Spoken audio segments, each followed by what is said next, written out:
देखिए, मैं मीडिया की बहुत इज्जत करता हूँ। आप प्रूफ करके बताइए आपने मुझ पर जो आरोप लगाए हैं। आपको वास्ता है, आपको अपने पिता का वास्ता है, आपको अपनी माँ का वास्ता है, आपको अपने बच्चों का वास्ता है, आपको अपनी पत्नी का वास्ता है। आप प्रूफ करके बताइए कि रुपए का लियाकत दलाल है।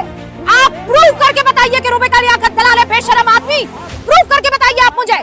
विचार करने वाले ये व्यभिचारी इस पर भैंस का पिछवाड़ा धोना पंडिताई शुरू करोगे। आप बोला पंडिती करोगे, होगा पंडिती देखो इसकी भैंस का पिछवाड़ा धोने की प्रक्रिया। जातिवादी टिप्पणी नहीं चलेगी यहाँ पर। सुनिए, जातिवादी टिप्पणी हो रही है। आप दोनों को रोकना चाहूंगी। ये क्या मतलब है? नहीं, एक सेकंड। दोस्तों, रूपका लियाकत वही एंकर है जो मोदी जी से पूछती है कि आप कौन सा टॉनिक पीते हैं। दोस्तों, बीजेपी प्रवक्ता प्रेम शुक्ला और समाजवादी पार्टी के प्रवक्ता के बीच तगड़ी बहस चल रही थी, जिसमें बीजेपी प्रवक्ता बकरी और बिजली चोर कहता है, तो रिप्लाई में एसपी प्रवक्ता मनोज काका ने प्रेम शुक्ला को पोंगा पंडित बोल देते हैं। फिर रूपका लियाकत बीच में आती है और मनोज काका के साथ तगड़ी बहस करने लगती है, जिसमें मनोज काका ने रूपका को बीजेपी का दलाल कह देते हैं। इस पर रूपका बुरी तरह से भड़क जाती है। फिर भयंकर बहस होने लगती है। आगे रूपका कहती कि प्रूफ करके दिखाओ कि मैं दलाल हूँ, नहीं तो राजनीति छोड़ दो। दोस्तों, वीडियो का अंतिम पार्ट बहुत ही मजेदार है, मिस मत करना। अब देखो, ये कोई बात होती देखना है कि नहीं? दिखाओ। क्या ये संभव है? गांव में बैठक हो, बुजुर्ग आपस में बैठ जाए, मुसलमान भी बुजुर्ग बैठ जाए, हिंदू भी बुजुर्ग बैठ जाए और तय कर ले कि भाई मान लीजिए यहाँ पर परंपरागत तरीके से, सांस्कृतिक तरीके से आबादी बड़े तौर पर हिंदुओं की थी और वहाँ आक्रांताओं ने आकर मंदिर को तोड़ के मस्जिद बना ली है, तो उसका हल क्या निकल सकता है? क्या ये संभव है? नहीं। या फिर राजनीति के झोल में फंस जाएंगे और हिंदू मुसलमान, बस यही होगा। मनोज काका। रूपका आज हमारे देश के महान अर्थशास्त्री, उदारीकरण के जनक और भारतीय राजनीति में शालीनता और सभ्यता के प्रतीक पूर्व प्रधानमंत्री जी डॉक्टर मनमोहन सिंह जी का महाप्रयाण हुआ है। आपके माध्यम से हम समाजवादी पार्टी की तरफ से उन्हें विनम्र श्रद्धांजलि अर्पित करते हैं। और ये देश का इतिहास और हम लोगों के स्मृतियों में जब तक ये धरा रहेगी तब तक वो याद रखे जाएंगे। उनको विनम्र श्रद्धांजलि। गुरु जी ने कहा, गुरु जी ये बता रहे थे कि यम नज्जा परोवेति गणना चल उचितताम उदार चरिता नान्तु वसुधैव कुटुम्बकम। ये क्या बोले, मैं समझा नहीं। अभी पता चलेगा। गुरुजी तो ये बात कर रहे थे, तो गुरुजी से ये जानना चाहेंगे हम सब देशवासी कि भाई क्या इस देश में न्यायालय और सब चीज़ों लोगों में इतनी क्षमता आ गई है, तो गुरुजी को खुद जा करके और अग्रज होकर के, चूँकि धर्म के झंडा बरदार हैं, तो उन्हें ये फैसला सुनाना चाहिए और उन्हें स्वीकार करना चाहिए। ये देश किसी भावना से ज़्यादा जरूरी है कि संविधान से चले। सही पकड़े हैं, क्योंकि संविधान सम्मत बात अब यहाँ करने नहीं दी जाती है। या संविधान के निर्माता के खिलाफ जब देश का गृह मंत्री ही अपमानजनक और घृणित भाव से देश के सर्वोच्च सदन में जब बयान देंगे, तो ऐसे लोगों से क्या उम्मीद करें। और हम लोग तो हमेशा चाहते हैं कि इस तरह के विवाद अगर बैठ कर कौन सा घृणित बयान? वो तो ये कह रहे हैं क्या कि आपने उसे काट के और एक चंग चला दिया है, उसके फौरन बाद वो ये कह रहे हैं कि ये तो अच्छी बात है अगर आप कर रहे हैं। आपने एक क्लिप काट दिया है, वो आप पर ऐसा आरोप लगा रहे हैं। 10 सेकंड में इसका जवाब और फिर प्रेम शुक्ला जी। अभी मजा आएगा ना भिड़ो। देखिए, जो अमित शाह जी जो बात कह रहे हैं वो ठीक कह रहे हैं, वही उनका अहंकार है और वही उनके अस्पृश्यता का भाव है।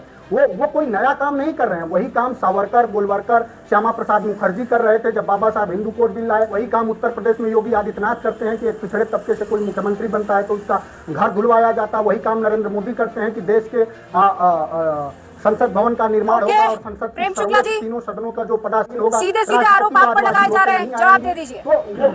ओके मनोज काका, कोई नया काम नहीं कर रहे हैं। भारतीय जनता पार्टी और आरएसएस का पूरा ठीक है, आप कह रहे हैं कोई नया काम नहीं कर रहा है।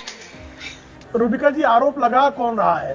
जिसको डॉक्टर बाबा साहब आम्बेडकर के नाम से इतनी चिढ़ रही हो कि आम्बेडकर नगर का नाम जिले का परिवर्तित कर दिया गया, तमाम स्थानों के नाम परिवर्तित कर दिए गए। रामपुर में जो है डॉक्टर बाबा साहब आम्बेडकर के नाम पर प्लेनेटोरियम बनाया गया, उसका नाम परिवर्तित कर दिया गया।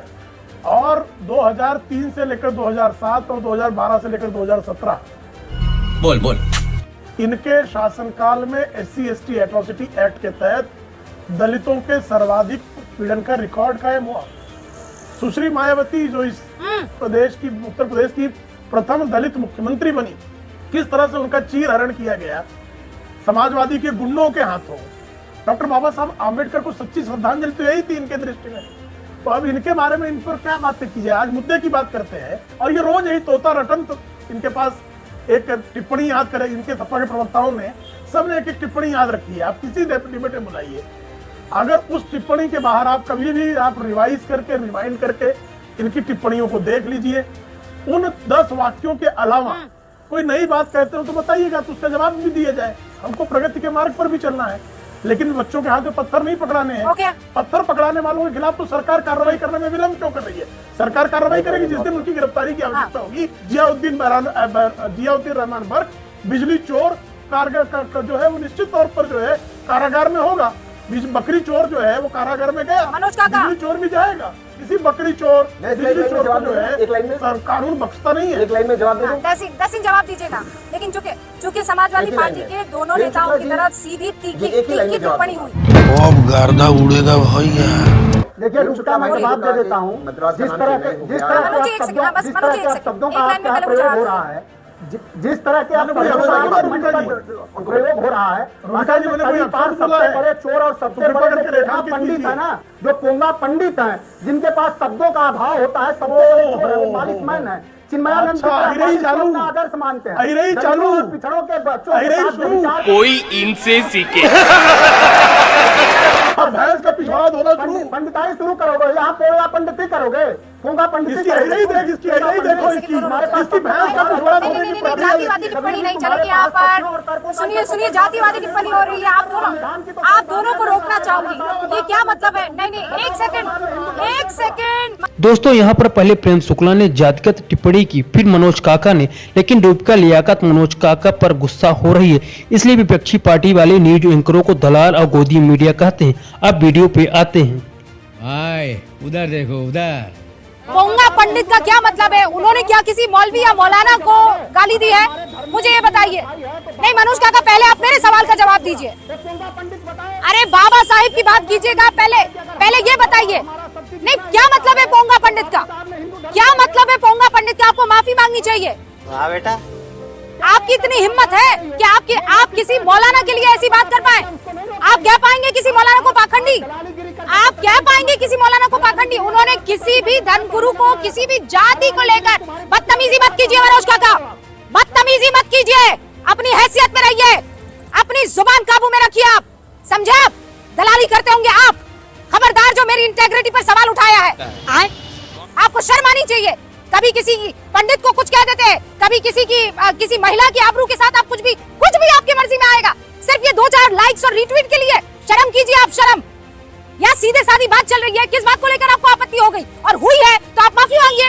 इसका मतलब ये थोड़ी है कि आप गुंडाई पर उतर आएंगे। मनोज काका, मैं अलाउ नहीं करूंगी ये काम। ठीक से बोलो, नहीं तो नस फट जाएगा। किसी कीमत पर नहीं करूंगी।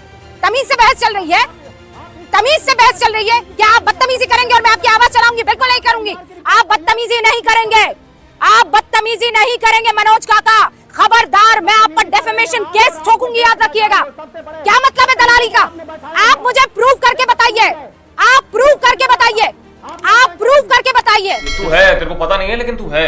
आप प्रूव करके बताइए, प्रूव करके बताइए। आपने मुझ पर जो आरोप लगाए हैं, आपको वास्ता है, आपको अपने पिता का वास्ता है, आपको अपनी माँ का वास्ता है, आपको अपने बच्चों का वास्ता है, आपको अपनी पत्नी का वास्ता है। आप प्रूव करके बताइए कि रुबेका लियाकत दलाल है। आप प्रूव करके बताइए कि रुबेका लियाकत दलाल है, बेशरम आदमी। प्रूव करके बताइए आप मुझे। उठा के फेंक दीजिए टीवी को घर से बाहर। आप मुझे प्रूव करके बताइए। बेशर्मी की हद है।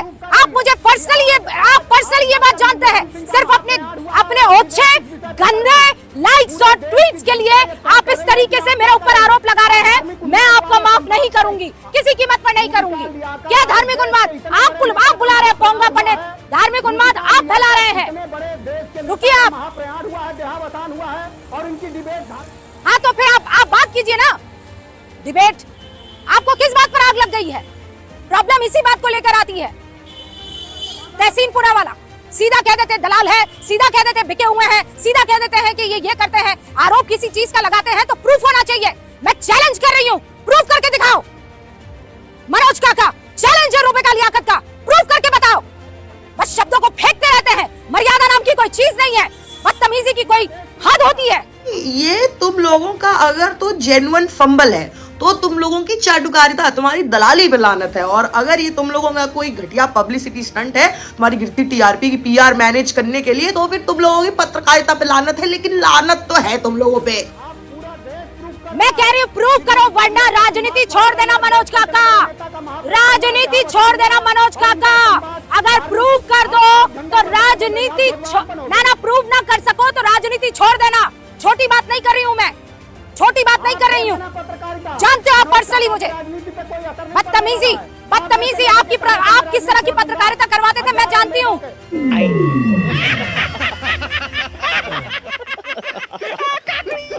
मुझे याद मत दिलाइए, आपके पत्रकारिता का दौर याद दिला दूंगी मैं। आप संगीत रागी जी बिल्कुल बात नहीं करूंगी। बेशर्म है आप एक नंबर के, बेशर्म है आप एक नंबर के। मैं बता रही हूँ आपको शर्म नाम की चीज नहीं है। मुझे आप लपेट रहे हैं, कीजिए ना प्रेम शुक्ला से बात, मुझे क्यों लपेट रहे हैं? आदत होगी आप सबको, एंकर को लपेटेंगे, किसी तरह का महिला सम्मान नहीं करेंगे। आपसे ये चीज मैंने बिल्कुल भी उम्मीद नहीं की थी, लेकिन आपको लगता है कि आप मुझे परेशान करेंगे और मैं सर झुका के सुन लूंगी, ही हाँ करूंगी। No sir, not possible. ये हिंदुस्तान के सबसे ताकतवर नेता की जूती बनकर रह गया है। अरे कहना क्या चाहते हो? एंड दैट्स हाउ ये बिक गया है मीडिया, राइट?